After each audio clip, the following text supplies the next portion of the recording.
Is Grounded already a massive financial success? This is not something that has been talked about, and honestly, I'm a bit surprised. I did a little research, and I think you'll be shocked at what I found. Speaking of financials, did you know the best way to support your favorite creators here on YouTube is by becoming a member or patron? You can become one or both via the links in the description, like Mateo Solis, Matthew Campbell, Stephen Van, the Overseer 91, and everyone else you see on the screen right now. Thank you to all my channel members and patrons. Let's get started. Recently, I've been thinking about the future of Grounded, so I decided to see if it was possible to determine how successful the game has been so far. Looking at publicly available information and gathering my own here on YouTube, I think I've got a good idea. Let's start by taking a look at a recent poll I posted on my community tab.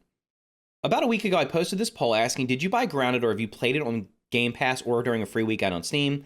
And you can see the results are 36% said they bought it, 62% said they have played it via Game Pass or free on a free Steam weekend, and 2% said I never played it. If you exclude out the 2% that they said they never played it, it ends up being about 37% paid and 63% quote-unquote free. Of course, Game Pass does cost a monthly subscription fee, but for all intents and purposes, it's not direct game sales, so it's about 63 to 37.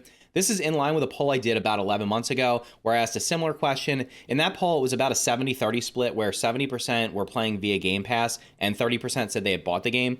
So it looks like the game is converting some of the players into sales, and that makes sense because as more content was added, more people have been purchasing the game. So with those numbers in mind, what I wanted to do was look at some publicly available information and compare it to my poll, and then kind of try to extrapolate what I think how successful the game has been financially. So one thing that we know for sure is the game has at least 10 million players. This was announced at least a month ago, maybe longer, by the developers on a YouTube post or a social media post where they said the game had cracked 10 million players. So we know for sure the game has at least 10 million players. Using the polling information I just used, which I think is a decent relative sample, it does have over 4,600 voters, so that is a substantial number of votes. It's not like a couple hundred. I think while 4,600 is obviously not even in the ballpark of the total number of players, it is a decent representative sample. So based on that, I would estimate that of the 10 million players, that about 3.7 million have paid for the game, either by paying for it on Steam or by paying for it on Windows or Xbox. That would, of course, leave about 6.3 million quote-unquote free players. These will be the people that either tried it for free during one of the Steam free weekends or are playing it through Game Pass either on Xbox consoles or on PC via the PC Game Pass. So the number we're interested in here for this video is going to be the number of people that have paid for the game. So we're looking at the 3.7 million estimated paid players, and we're going to try to figure out how much revenue the game has generated to see how successful it was. As of right now, the purchase price for the game is $29.99. This has always been the purchase price. You can get a slight discount if you're playing the game through Game Pass and you want to purchase it through Game Pass. I think it's like $22.99 or something like that. But for the purposes of this video, we're going to assume that the average purchase price is $29.99. Of course, that price is going to go up at full release. They said it's going to be $39.99. So if you want to buy the game, make sure you buy it now. So doing some quick maths here, the 3.7 million paid players times the $29.99 comes out to about total sales of 110,963,000. Now, when I first saw that number, I was kind of dumbfounded because, to be completely honest, the big number of 10 million players is, while that's a substantial number of players, I would think it would make even more sense to say that they've made over $100 million in total sales, because that is a huge number. And as you'll see, as we go through some more of the numbers, this is going to make the game pretty much a huge financial success. I can't imagine under any circumstances this game not generating quite a bit of a profit. So let's take a look at what cost would come out of that 110 million, because of course the 110 million is just like the gross sales here. It's not going to account for any costs that will come out. So let's take a look at those real quick. So the first thing I want to do is look at the number of Steam players, and looking at SteamDB and looking at some other games where we kind of know the exact number of players at any given time in terms of how many sales there's been. I'm estimating that the total number of Steam players was about 1.3 million. What I did for this was looking at SteamDB. They have three different categories of how they estimate the players. The one that I found to be the most accurate, based on other games that I've played where the number of sales has been publicly made available at any given time, is the average number of views. So what I did was I looked at the middle point between the low end and the high end for the estimate for the average number of views. That came out to about 1.3 million players. Now, of course, there have been some free Steam weekends, but I believe if you don't purchase the game, even if you play it for free, I don't believe you can actually leave a review unless you've actually paid for the game. So that would lead me to believe that there's about 1.3 million players that have purchased the game through Steam, which is honestly quite a bit more than I thought it was going to be when I was doing this research for this video. Now, using the $29.99 purchase price, which, as I mentioned, at least on Steam has never changed, is going to result in a $38.9 million, almost $39 million Steam sales. When you multiply the 1.3 times the $29.99, that is a massive number of sales just on Steam. However, Steam does take a 30% cut. So if we look at Steam's cut, it's going to be about $11.7 million. While that's a huge windfall for Steam, it still results in a giant profit for the developers of Obsidian and Microsoft. Now, this is assuming that Microsoft has the standard 30% negotiation with Steam. I wouldn't be surprised if it's actually lower than that, because the 30% is the standard rate. Microsoft, being a massive company and having its own platforms, perhaps could have used its weight to negotiate a lower rate. But we're just going to go with the worst case scenario and assume that Steam is taking 30% of the 30% of the sales from the game. So real quick, looking at these numbers, what we're going to see is obviously the total Steam sales was about $38.9 million, almost $39 million. And they took about $11.7 million, which leaves approximately $27.3 million in profit just from Steam sales. That, like I said, that is a lot more than I was expecting. I honestly was expecting, when I started doing these pollings, and this is why I do the polls, because you can't go in with assumptions because you're going to end up being biased. I was honestly assuming that at least 70 to 75% of the players were going to have played the game for free or via Game Pass. So seeing these numbers, and even with a huge Steam cut, like I said, if it's at the max end of 30%, that leaves that there's about over $27 million of profit made from sales on Steam alone just for Grounded.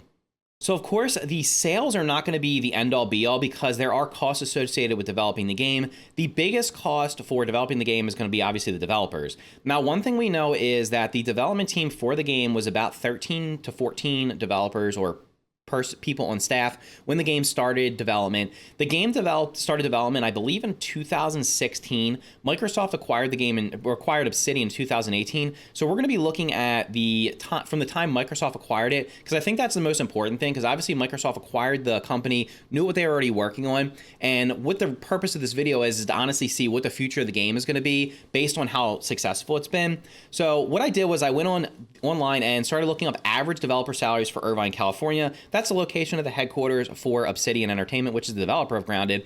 And what I found was a couple different numbers. So first, we're going to look at the average developer salary in Irvine, California, which was approximately $81,120. This was via ZipRecruiter. ZipRecruiter also showed that on the high end, the max developer salaries in Irvine, California were approximately $152,948. So we're going to be looking at both of these numbers to try to figure out the cost of developing the game. So first, let's take the low end, which is going to be the average developer salary. So we're going to be assuming $81,120 per person. And like I said, even though the developers were about 13 it's 13 when it started back in 2016. Not sure how many there were exactly in 2018, but recently, I believe, the best of my knowledge, I believe they've said the team is around 18 people. I think that's correct. And I think this is going to give us a little bit of leeway here. Assuming there was 18 people per year, that would be about $1.46 million in cost for developer salaries.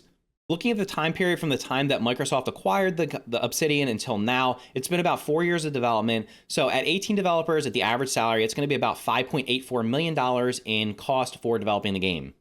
Once again, of course, we know the total sales was basically $111 million. We know the Steam cut was about $11.7 million. Looking at that average developer cost of about $81,000 per developer and 18 people over 4 years, it was about $5.84 million.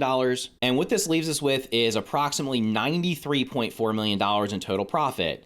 Now, before I go into that actual number, I want to look at the cost of going on the high end of the salary, and then we're going to talk about both of them, and then also which costs are not going to be included in these numbers. So once again, our total sales was about $111 million. The Steam cut was about $11.7 million.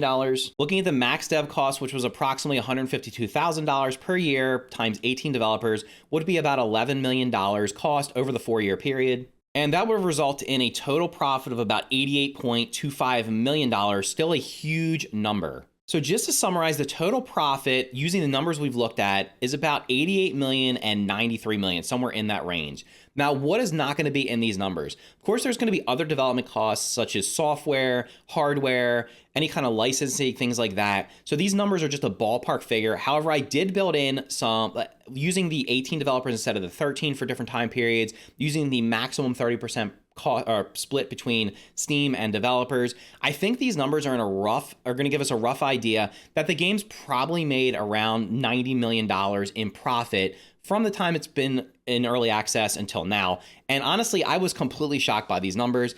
But what I'm curious is to why, if the game has made this much money, is the game having like a hard release date of this year, which is what it feels like, is the developers are being forced to release the game this year. Now, I could be completely wrong about this, but I'm not the only one. I've had discussions with other content creators, and they feel like they've kind of echoed what I'm saying here. It kind of feels like developers are being forced to finish the game this year. The impression I'm getting is that they're going to be cutting the development team down to like a skeleton crew, so that after 1.0 they're just going to do bug fixes, perhaps add some more cosmetic stuff like stuff bugs, more wall mounts, maybe more building pieces. Maybe they'll let you change your characters' accessories like their clothes, or maybe they'll let you paint walls or do different light colors, stuff like that. More cosmetic stuff that's not going to really be impactful. They've already said that they don't plan on doing any more story content after 1.0. The story will be finished in 1.0.